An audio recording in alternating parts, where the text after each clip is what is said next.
Our duly elected senators gave us an interesting look at the decision-making process during the first week of October 2018. They were elected to represent our values and our interests in conducting the business of government. I was looking hard to try to ascertain the values that I was taught to expect during my high school years. I did not see them. I looked even harder to discern any values that I embrace today,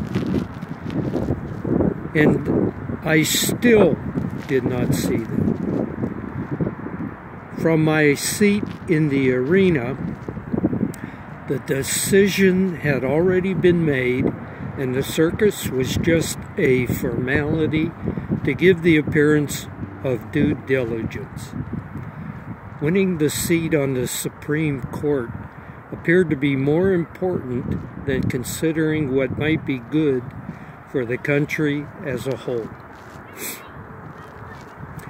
Every experience gives us an opportunity for a learning opportunity.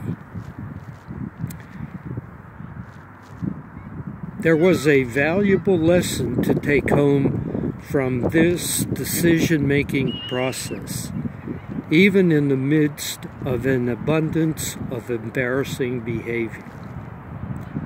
The senators inadvertently provided us with a process we can apply to making decisions in our daily lives. Much as the senators focused on a small percentage of society in their arguments, we can learn to focus on certain narrow segments of our society in arriving at our own judgments during the course of our daily lives. Our senators exhibited some clear guidelines. Allow me to present some hypothetical situations toward which we can apply the senators' thought processes and decision-making assessments. Officer, I did not report that warehouse break-in because I was waiting for someone to corroborate that a crime was taking place. Perhaps they had merely lost their keys. Maybe our armed forces could decide to defend east of the Mississippi and let the western states fend for themselves. Our local police might decide to arrest hardened criminals and keep them away from lawyers who will merely release them to renew their crime sprees. Doctors would be free to decide to treat only thin non-smokers.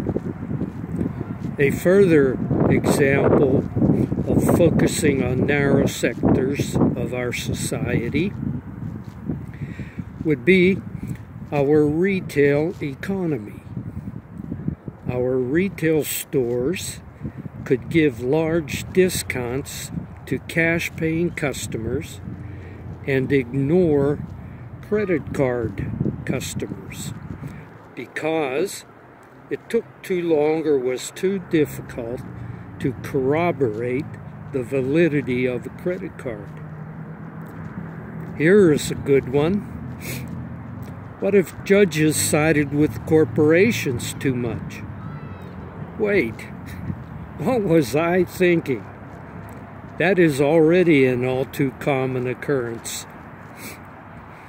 If our senators continue to cater to a small segment of our society, it may be incumbent on we, the people, to regain control of the moral and ethical compass the senators cannot seem to follow. It may be an interesting outcome if we lose trust and confidence in our officials, and start treating their decisions in much the same way we regard the speed limit signs on our highways. We might need to institute national referendums to decide the unpopular issues that our senators seem to kick down the highway.